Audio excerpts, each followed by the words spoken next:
The views and opinions expressed on the following program are those of the host and guests and do not necessarily represent those of any organization, including One Generation Away.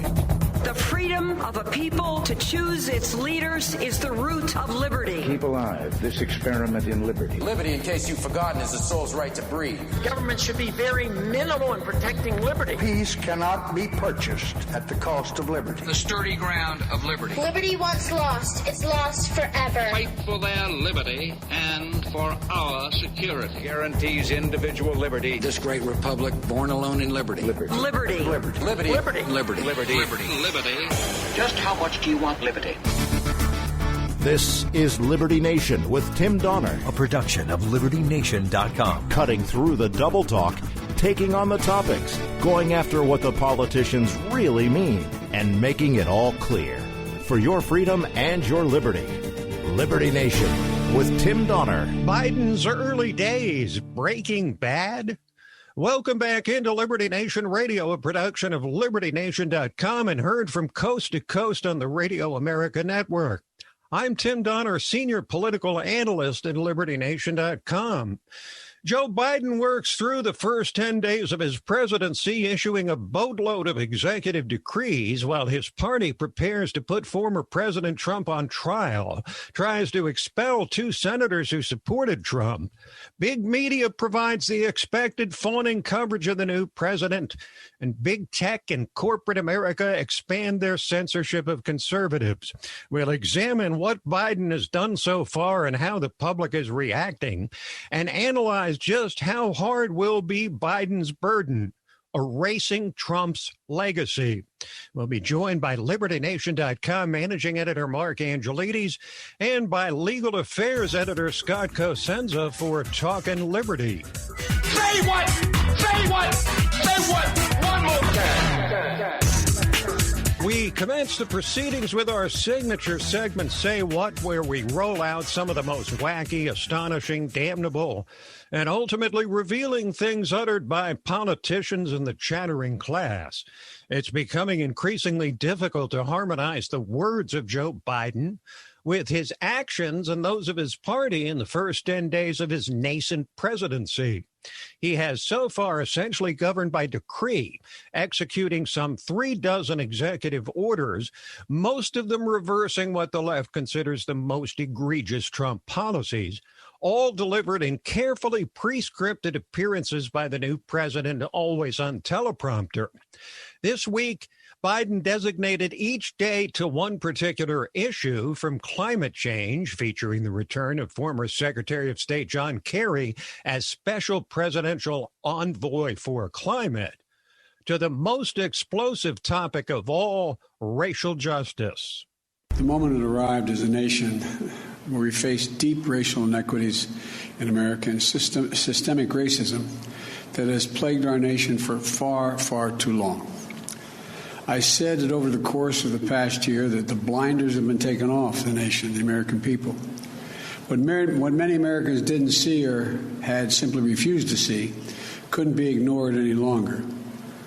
Those 8 minutes and 46 seconds that took George Floyd's life opened the eyes of millions of Americans and millions of people around all over the world. It was the knee on the neck of justice, and it wouldn't be forgotten. But while the president was trying to attract the nation's attention, together with the compliant media, on those kind of sermonettes, so to speak, attempting to lower the temperature of the nation, his party was headed in the opposite direction. Good cop, bad cop. Impeaching Trump for a second time as he was about to leave the White House, and the Senate will put him on trial as a private citizen starting February 9th. Illinois Democrat Senator Tammy Duckworth explains the Democrats' logic for impeaching a president who's no longer president. Every official who has been barred from holding future office was out of office. And so we have historical precedents that shows that it is constitutional to have a trial that will bar somebody from holding office in the future, because we've done it in our nation's past. So it's clear that it is constitutional. But Senator Rand Paul made an impassioned speech on the Senate floor arguing the opposite.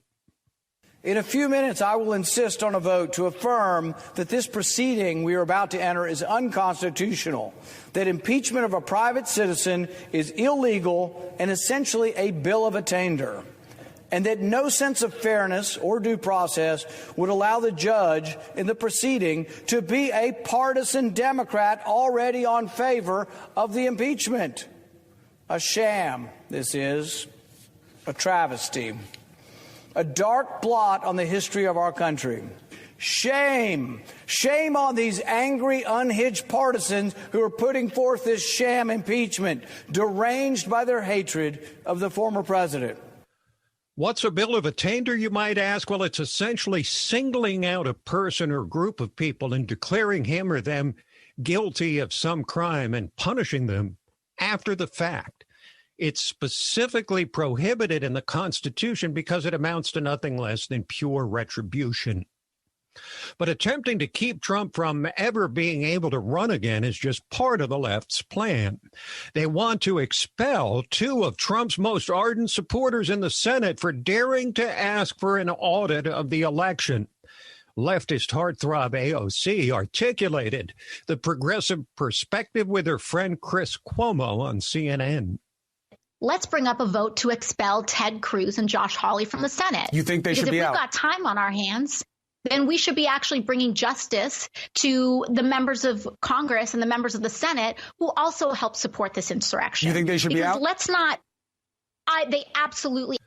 But Senator Hawley of Missouri has shown no propensity for backing down, dismissing the move to remove him and saying on Fox News that conservatives being attacked and censored by an unholy trinity must not bow down to the mob.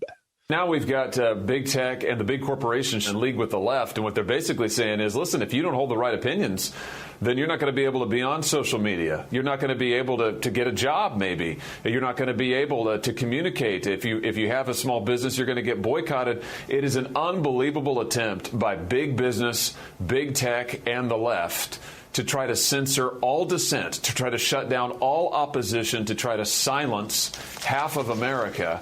And while the Democrats talk about unity in Washington, they don't want unity. What they want is total control. And these big corporations are right there with them trying to achieve it. We've got to stand up and say, we will not bow down to the mob. Fighting words, to be sure, but Hawley and conservatives are fighting an uphill battle, with big tech extending its campaign of conservative censorship and the media providing the expected almost 100% positive coverage of the new president, and upping the ante with chilling statements like this on MSNBC from former Republican strategist and never Trumper Nicole Wallace. Listen to this. It would be my policy that a Republican must assert the truth before they're allowed to share any other views. Translation: voice your acceptance of the sanctioned position, what she calls the truth, or you will be silenced in America. But threats to and from the new administration are not just domestic. As expected, China has started flexing its muscles again now that Trump is gone and Biden heads things back in the same direction as the 50 years before Trump. The Chinese recently placed sanctions on those officials responsible for Trump's audacious approach to them, foremost among them former Secretary of State Mike Pompeo. This is part and parcel of the Chinese Communist Party's behavior. This is exactly the kind of thing they've done for an awfully long time. And for 50 years, administration after administration turned the other cheek, allowed the Chinese Communist Party to run over America. And our administration didn't do that. We responded.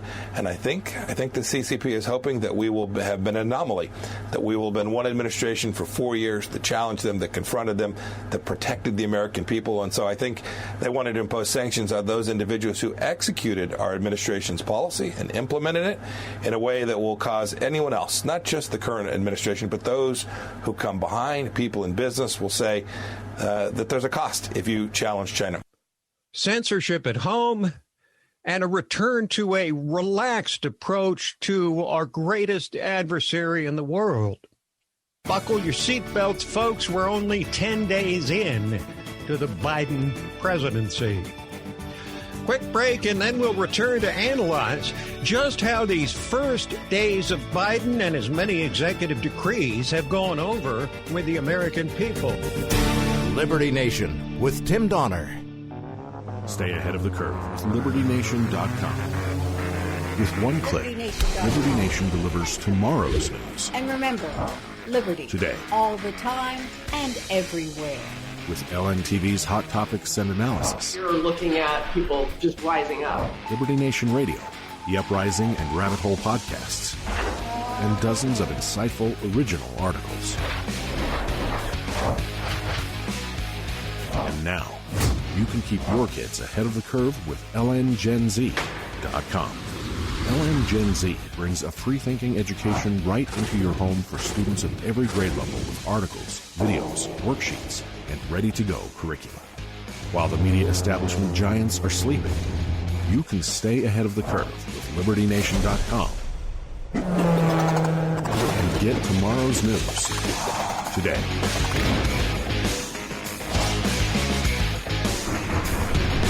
Liberty Nation and LNGenZ.com.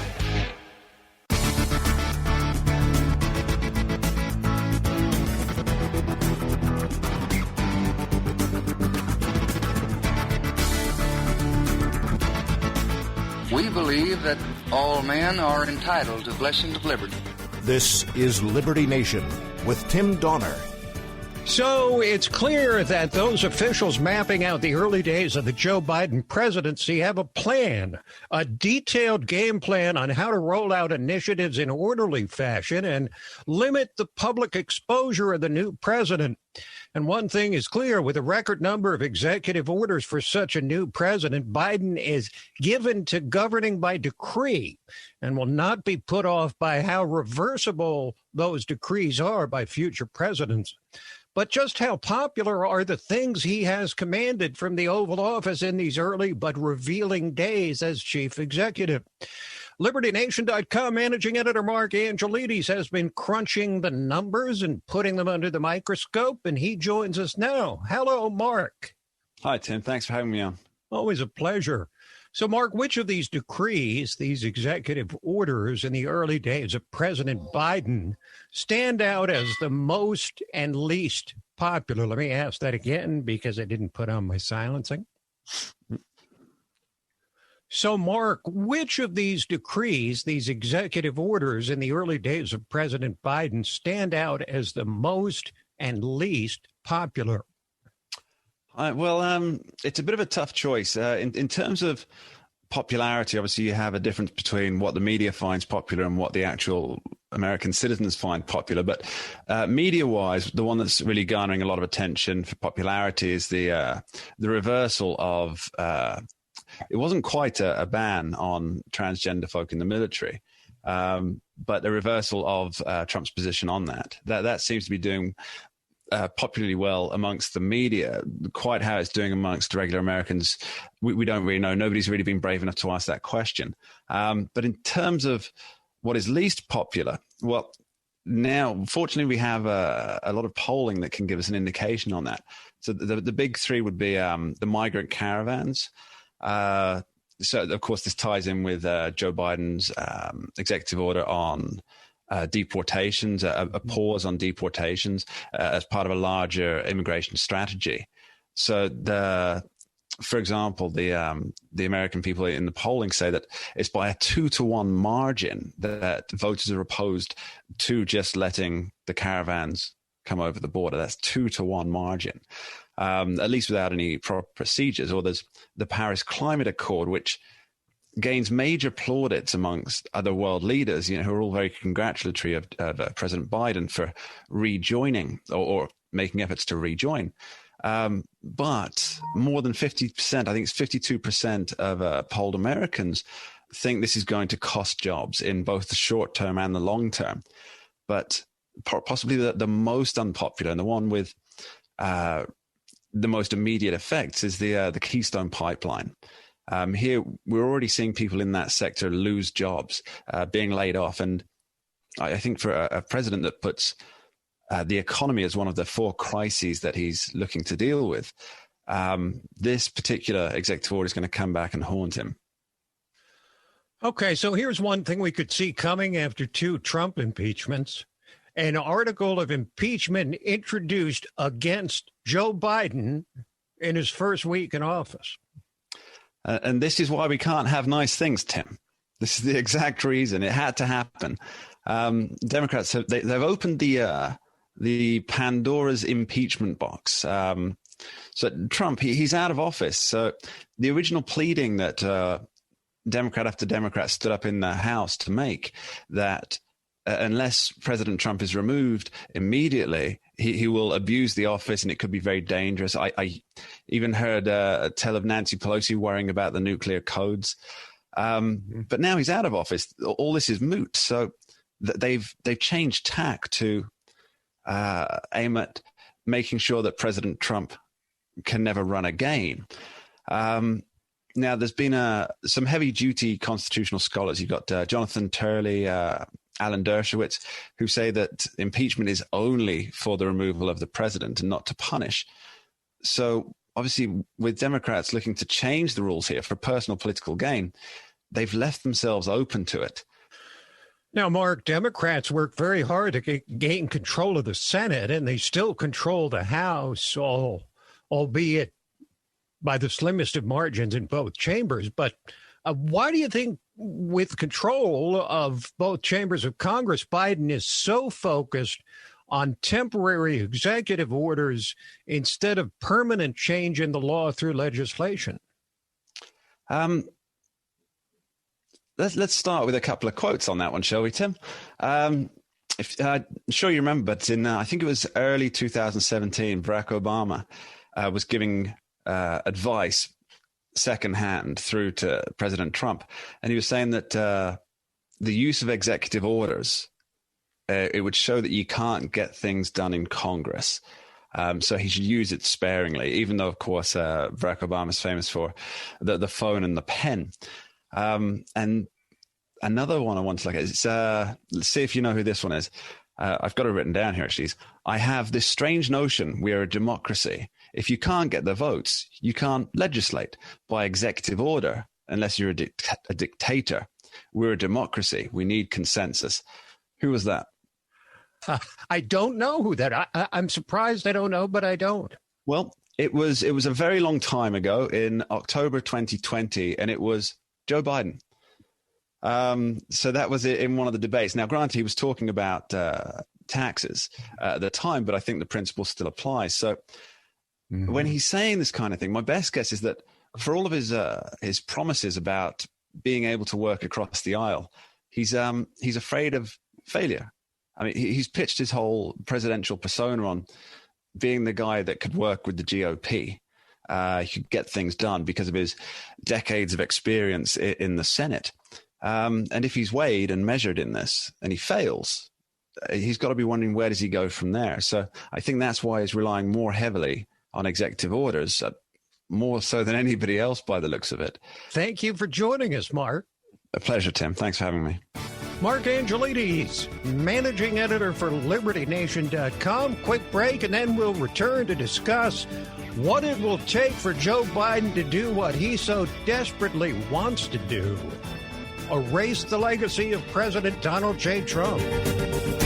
Liberty Nation with Tim Donner.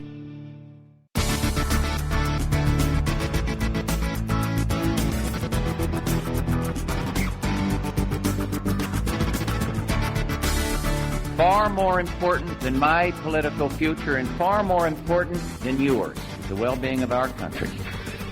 This is Liberty Nation with Tim Donner. And so it begins for the 46th president, the long, painful process of undoing everything the 45th chief executive did and punishing those who had the audacity to support him. It seems the Democratic Party believes they can boost their own fortunes by continuing their reign of destruction against Trump, the private citizen. Come now, you might say. Surely there must be at least a smattering of reasonable Democrats populating the halls of Congress, like Joe Manchin, for example. the West Virginia senator, thought to stand alone as that dinosaur known as a conservative Democrat, sent out an encouraging message to the masses after the election. He would not support radical legislation like Medicare for All or the Green New Deal, and would refuse to cast the deciding vote in favor of such laws in a chamber split 50-50 right down the middle. But then the party establishment evidently impressed upon Senator Manchin that disloyalty to party objectives, in this case, crushing all remnants of Trump and everything he stood for, would not be looked upon favorably by the party leadership. And so Senator Manchin dutifully pivoted in extremis to his new assigned role as a attack dog by declaring that the Senate should consider using a little-known section of the 14th Amendment to remove two GOP senators, Josh Hawley and Ted Cruz, for daring to question the Electoral College results. Yes, this one measly Democrat, thought by conservatives to possess some common sense and free market sensibilities, actually thinks it's perfectly legitimate to forcibly remove two of his colleagues from the nation's preeminent legislative body for the most common function of a senator, voicing an opinion. So, counting on even and ordinarily level-headed sorts such as Joe Manchin in the present toxic political climate would amount to a fool's errand. So Biden could go ahead and pass a gaggle of executive orders in the early days of his presidency. Most presidents do. But never as many as the 17 passed down from Biden in his first day in office, and the count is now up above 30. Almost all of which are designed exclusively to draw an immediate and striking contrast to his reviled predecessor. Much like pardons, those lovely parting gifts at the end of a presidential term, these executive actions are essentially free introductory gifts for the new occupant of 1600 Pennsylvania Avenue. But you hardly receive lasting credit for something you can do simply with a stroke of a pen, as opposed to working with the legislature to achieve permanent change in the law. These unilateral actions are the very thing Barack Obama employed with regularity once he was neutered by a GOP takeover of Congress, and which he likely lived to regret once Trump simply reversed most all of his controversial orders. With functional control of both chambers of Congress, now that we know Joe Manchin has likely been brought to heel, why exactly is this new chief executive looking to govern by decree? Perhaps this new president was anointed by his party's hierarchy for just this specific task. We can be confident that innovative new policy ideas to be thoughtfully considered by the House and Senate are unlikely to be flowing liberally out of this Oval Office. But if Biden serves the purpose of using his bully pulpit to simply drive home the contrast in personality between him and Trump, steady in tone, signaling his virtue all the way, the congressional and media branch of the party can take care of heralding the wonders of whatever climate change legislation or collectivist cures for the economy are the latest and greatest items on the left's wish list. But with the rancid stench of Trump the person being deodorized by executive fiat in the Biden White House, pay close attention to what happens when the new president and his colleagues begin to unwind what's left, the most broadly popular element of the Trump presidency that would almost certainly have produced a second term but for the pandemic, and that would be the Trump record. Will Biden re-regulate an energy industry radically deregulated by Trump at the cost of lost jobs and higher energy prices? Will he reverse the tax cuts which represented a landmark achievement of Trump's presidency, meaning a tax increase in the midst of a pandemic? Will he add a public option to the remnants of Obamacare, adding up to yet another tax hike? He's promised to do all of these things, but if he follows through, will he come to rue the day? Then there is those far-reaching progressive measures designed to assure that no one like Trump could possibly ever be elected again. and guaranteeing leftist rule of all three branches of government for as far as the eye can see. Under pressure from radical elements in his party, AOC, Bernie Sanders and company, will Biden support tacitly or explicitly initiatives to add states, abolish the Electoral College, pack the Supreme Court, and or eliminate the Senate filibuster altogether? Get ready for the argument that not only must Trump never be allowed to run for public office again, but the extreme times brought on by this monster require extreme measures. The smart money says the 46th president will have his hands full once the initial days of his presidency are past. And the single factor that landed him in the Oval Office, not being Donald Trump, will start to lose its singular appeal.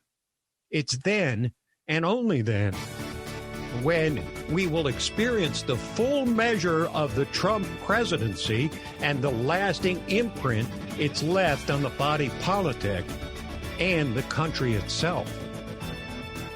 Quick break, and then we're back with Talkin' Liberty. Liberty Nation with Tim Donner.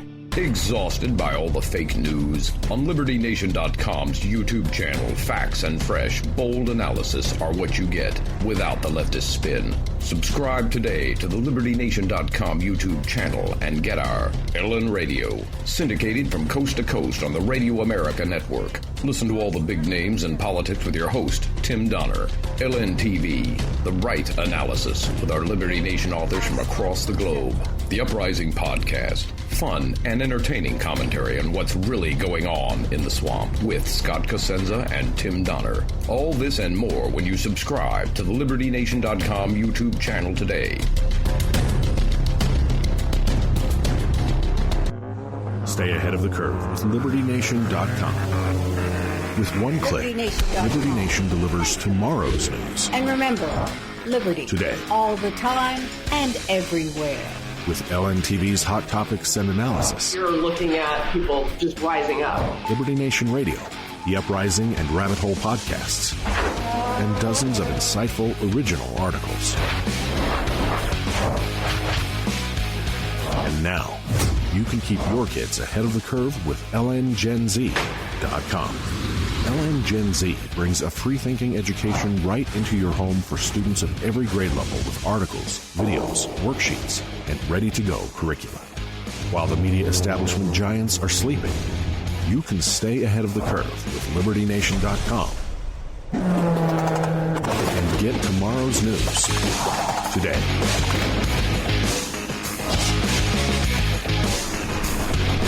Liberty Nation and LNGenZ.com. And now we have reached the portion of Liberty Nation Radio which we entitle Talkin' Liberty.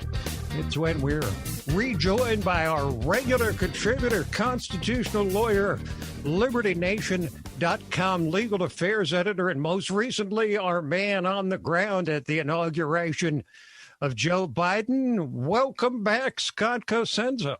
And the insurrection, Tim. Don't forget that as well. You were there for both. Yes. We could probably just, again, share recollections of those, but we won't.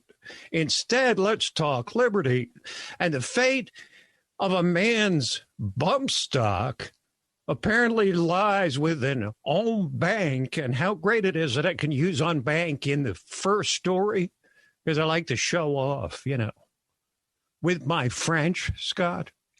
Tim, bump stock, Second Amendment, and en banc review in an appellate court. It had to be brought to Liberty Nation Radio. We've talked so much about en banc review in various instances in the past. So, as you'll recall, in a administration, I think that was generally viewed as easy on the Second Amendment and gun rights and for gun owners, Donald Trump pretty much unilaterally made these devices, these bump stock devices, illegal in a remarkable show of executive authority, if not overreach. And so that's all working its way up through the courts now.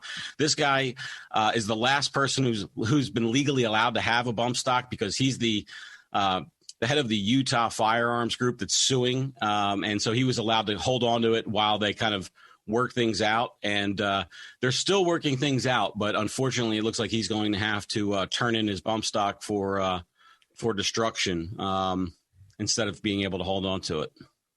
All right, let's move to the wonderful world of social media, which is shrinking of conservatives more with each day. Alt-right Twitter troll Ricky Vaughn busted for voter disinformation.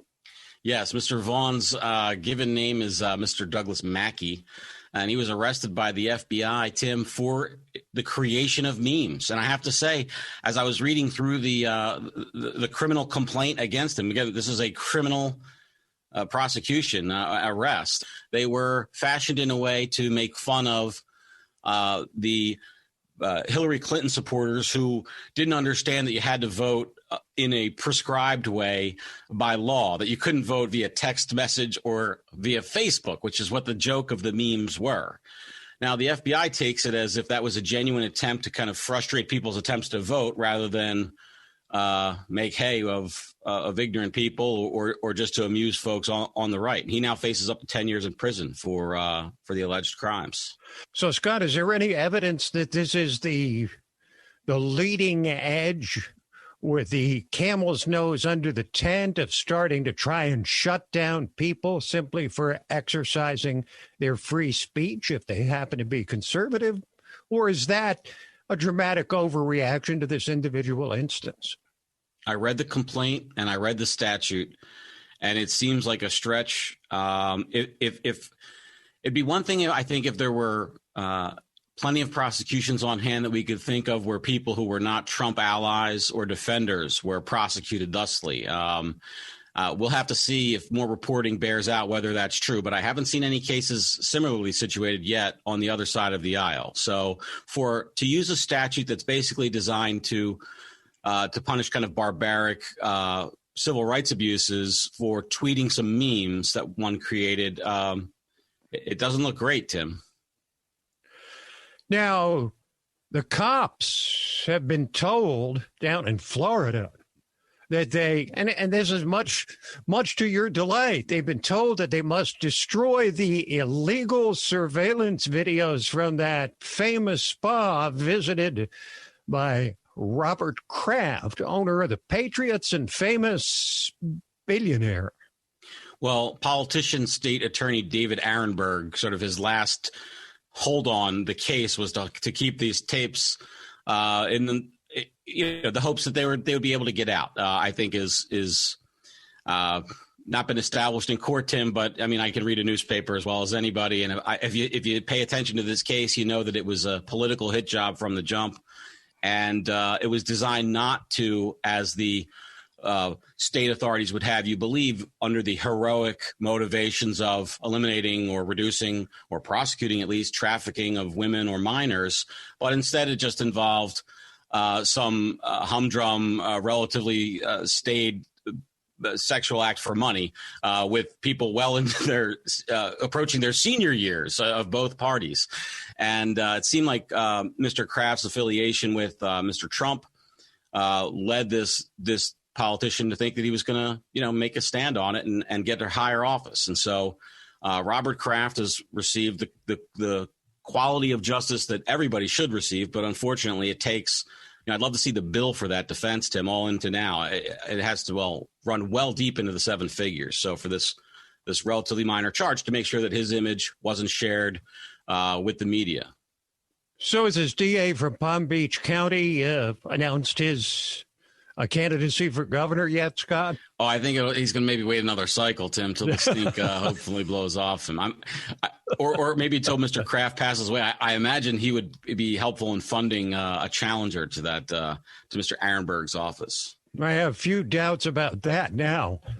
What the heck is the Jones Act? It's apparently a protectionist measure, and the Biden administration has affirmed their support for it, which apparently is going to harm Hawaiians and Puerto Ricans. Explain it to us. Yeah, this impacts the liberty of all of us, but especially felt on Americans who live not in the continental United States and on islands. And what it does is it says that if a ship leaves one U.S. port and returns to another U.S. port before stopping at any other ports, that ship must be flagged and sailed by Americans. Now, how the shipping industry works, Tim, is almost all big ships are flagged in, they call them flags of convenience. And basically, it's an easy way for them to use courts to their advantage and not get tied up in crazy regulations that they don't want to. And so almost everything we get that is shipped from China or elsewhere around the world comes with one of these flags of convenience ships. Well,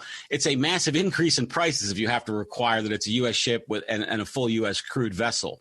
And so what it means is that people in Puerto Rico and maybe probably the Samoas, Hawaiians, they have to pay a lot more money for goods than they otherwise would, because the only competition for shipping them goods comes from these U.S. vessels and U.S. crews. And it's a real tax that they pay on every single thing they buy that comes by boat, which, as you might imagine, is just about everything.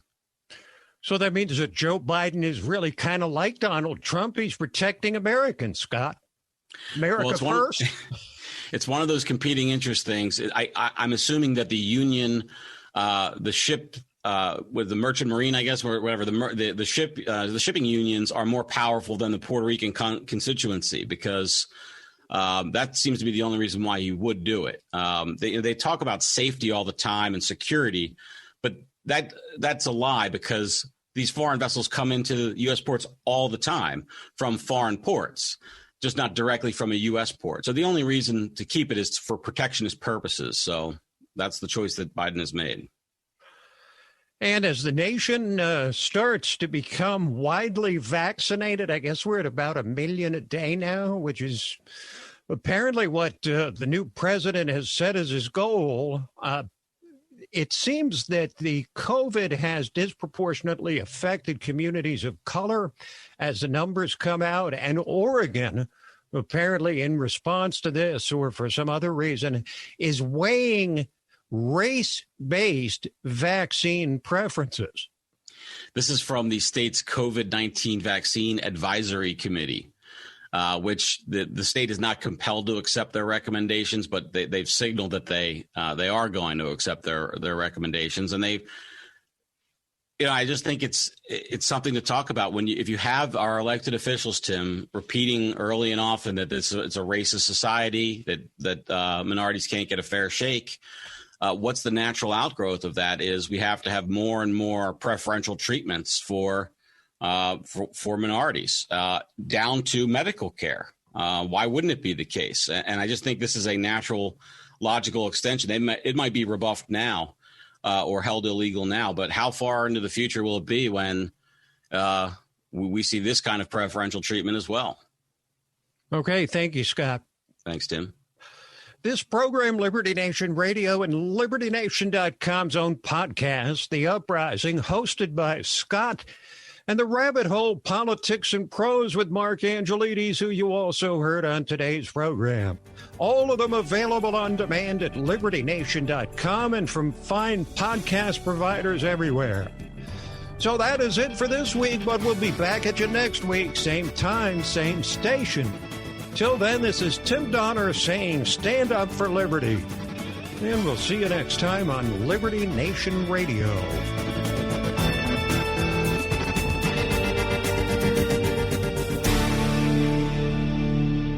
Exhausted by all the fake news? On LibertyNation.com's YouTube channel, facts and fresh, bold analysis are what you get without the leftist spin. Subscribe today to the LibertyNation.com YouTube channel and get our Ellen Radio, syndicated from coast to coast on the Radio America Network. Listen to all the big names in politics with your host, Tim Donner. LNTV, the right analysis with our Liberty Nation authors from across the globe. The Uprising Podcast, fun and entertaining commentary on what's really going on in the swamp with Scott Cosenza and Tim Donner. All this and more when you subscribe to the LibertyNation.com YouTube channel today.